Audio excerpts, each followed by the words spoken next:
Problem discuss करेंगे जी जो related है फैक्टराइजेशन से। फैक्टराइजेशन एक प्रोसेस का नाम है जिसमें हम गिवन नंबर को प्रोडक्ट फॉर्म में कन्वर्ट कर देते हैं और वो जो प्रोडक्ट में नंबर्स आ रहे हैं वो गिवन नंबर के फैक्टर्स कहलाते हैं। अब इस क्वेश्चन में अगर आप देखें तो इस तरह से लिखा हुआ है कि फैक्टराइज 216 कंप्लीटली, मतलब कि हम 216 के जब फैक्टर्स बनाएंगे तो वो जो तमाम नंबर जिनको मल्टीप्लाई करके 216 आएगा उनका प्राइम नंबर होना लाजमी है। और अगर हम 216 के तमाम प्राइम फैक्टर्स निकाल लेंगे तो इसका मतलब ये हो गया कि हमने 216 को कंप्लीटली फैक्टराइज कर दिया है। ठीक है जी। तो सबसे पहले जैसे हम जानते हैं कि प्राइम नंबर के सेट में जो एलिमेंट आता है उसमें 2 है, फिर 3 है, फिर 5 है, 7 है एंड सो ऑन है। तो हम 2 से इसे डिवाइड करते हैं। देखें पहला जो डिजिट है जो कि यूनिट प्लेस पे है ये एक इवन नंबर है। ठीक है, इसका मतलब कि ये हमारा पूरा नंबर 216 भी एक इवन नंबर है और ये 2 से डिवाइड हो सकता है।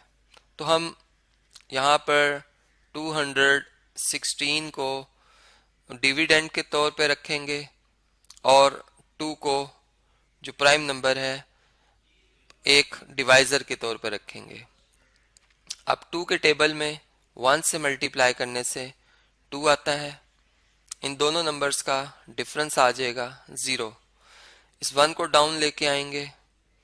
अब 2 के टेबल या 2 को अगर हम 0 से मल्टीप्लाई करें तो 0 आ जाएगा, इन दोनों नंबर्स का डिफरेंस अगेन 1 आ जाएगा और अब हम 6 को भी डाउन ले आएंगे।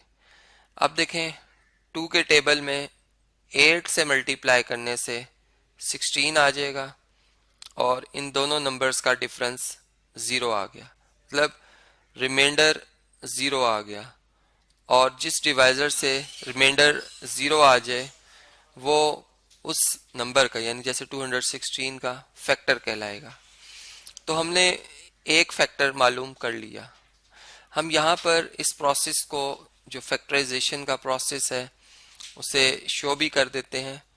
हमने सबसे पहले 216 को लिखा डिविडेंड के तौर पे और 2 को डिवाइजर के तौर पे। तो कोशेंट जो कि यहाँ पर लिखा हुआ है वो आ गया 108। अब हम देख रहे हैं कि 108 भी एक इवन नंबर है क्योंकि इसके यूनिट प्लेस पे इवन नंबर है। अब हम 108 को 2 से डिवाइड करते हैं।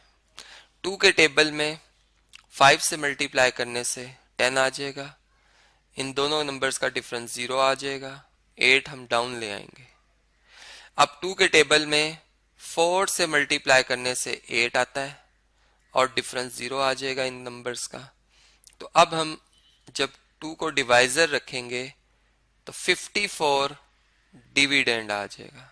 ठीक है, अगेन एक इवन नंबर आ गया क्योंकि यूनिट प्लेस पे एक इवन नंबर है।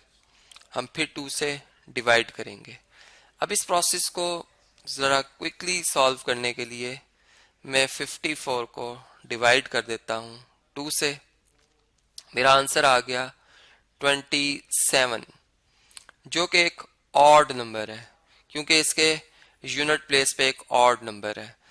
अब हम देख रहे हैं कि 2 और 7 को ऐड करने से 9 आता है जो 3 से डिविजिबल है, इसलिए 27 भी 3 से डिविजिबल है।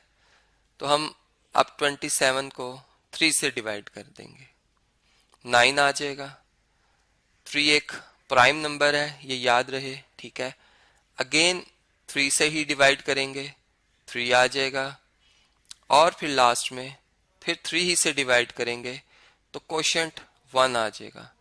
जब कोशेंट 1 आ जाए तो हमारा ये प्रोसेस पूरा कंप्लीट हो गया और हम कह सकते हैं कि 216 के जो फैक्टर्स हैं या हम कह सकते हैं कि 216 कंप्लीटली फैक्टराइज हो गया है, और इसके फैक्टर्स को हम इस तरतीब में लिखेंगे, ठीक है, छोटे से बड़े फैक्टर्स की तरतीब में।